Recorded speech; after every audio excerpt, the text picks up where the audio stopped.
ہم نے تم کو 7 آیتیں جو نماز میں دہرا کر پڑھی جاتی ہیں یعنی سورہ الحمد اور عظمت والا کلام عطا فرمایا ہے۔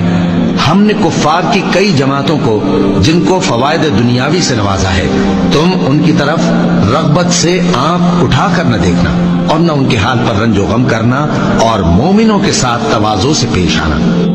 توبہ کرنے والے، عبادت کرنے والے، حمد کرنے والے، روزہ رکھنے والے، رکوع کرنے والے، سجدہ کرنے والے، نیک کاموں کا امر کرنے والے اور بری باتوں سے منع کرنے والے، اللہ کی حدوں کی حفاظت کرنے والے،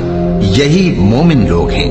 اور اے پیغمبر، مومنوں کو بہشت کی خوشخبری سنا دو، اور جو لوگ سونا اور چاندی جمع کرتے ہیں اور اس کو اللہ کے راستے میں خرچ نہیں کرتے، ان کو اس دن کے عذاب علیم کی خبر سنا دو، جس دن وہ مال دوزخ کی آگ میں خوب گرم کیا جائے گا، پھر اس سے ان بخیلوں کی پیشانیاں اور پہلو